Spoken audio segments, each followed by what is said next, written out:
can see on our agenda a lot to go into. We will step right into it with why online in the first place. We know online is big. We know it's been growing. These are the numbers that really set us up for why are we giving this presentation today? Why this particular topic? And when diving into that, there's obviously a big elephant in the room that we're going to address right off the bat. The state of online learning as it stands right now today is so far different from where it was 60 days ago. The COVID pandemic has fundamentally changed how the country and how prospective students view online learning, probably forever moving forward. It's the same as with remote work and video conferencing. This whole situation has shined a light on the fact that online learning is possible. It should be um, expected in many cases. People who maybe didn't care for it or didn't know if it was right for them are suddenly realizing it could be. It has forced a spotlight onto online learning, and only time is going to tell what that means long term. Right now, there are schools who, quite frankly, were not ready for this shift to online. We're not ready for what we understand is unprecedented impact from this pandemic because they were maybe slow to launch their online offerings to their current students. Will their retention suffer? Will traditional schools start really investing heavily in online and try and grab the momentum that comes moving forward? Will the growth continue even faster than ever before once people can go back to school, go back to jobs and everything?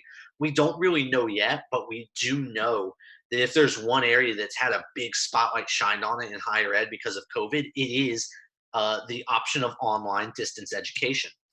Now, even without COVID, online has been growing substantially. We probably all know this. This graph doesn't show a full 14 years, it only goes back to 2012.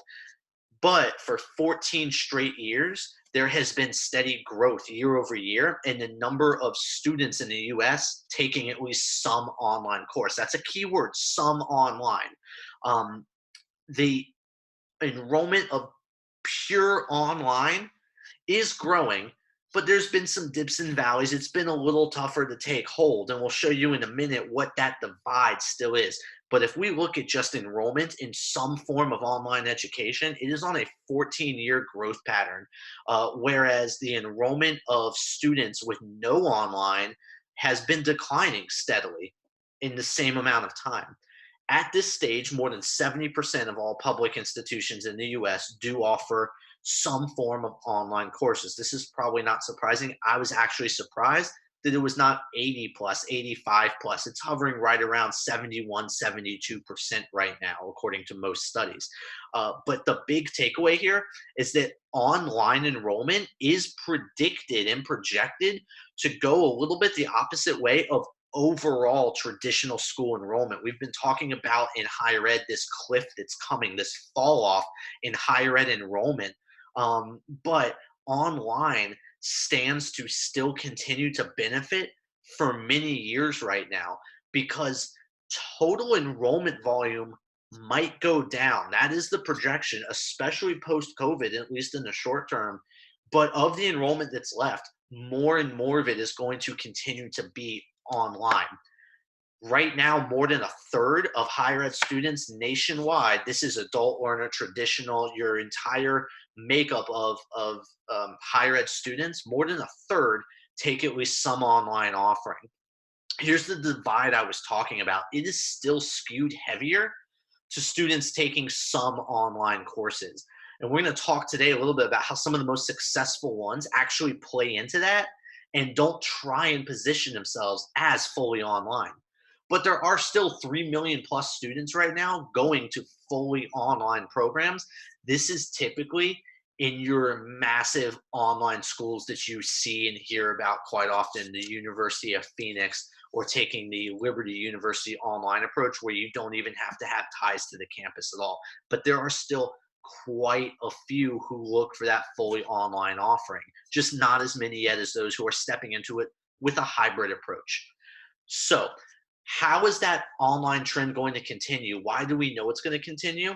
Well, in studies, more than half of online students, more than 50%, say that if the program had only been offered on ground, they would still enroll.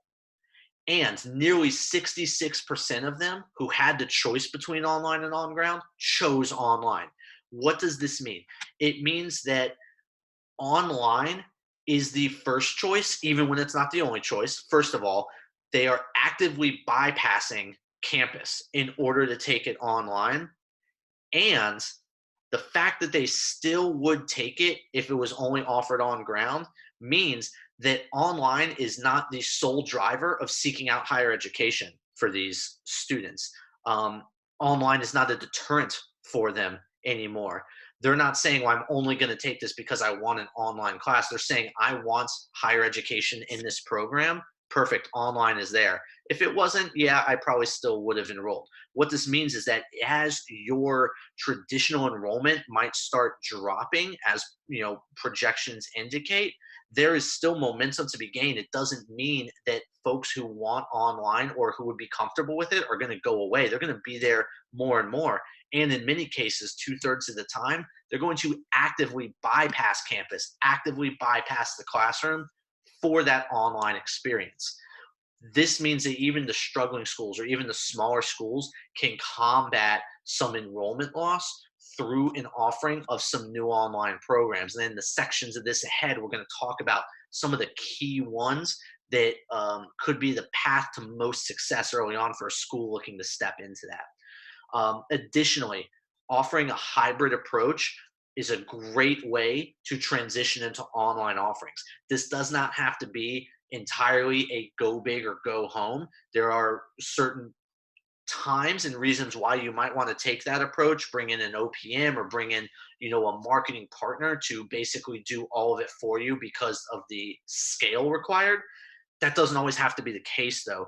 If you can stay local and abide by some of the recommendations and strategies we're going to talk about today, you can offer a hybrid approach that plays into some of the prospective student base who wants to bypass the classroom, but still skews heavier toward that general population who is uncomfortable with the fully online experience.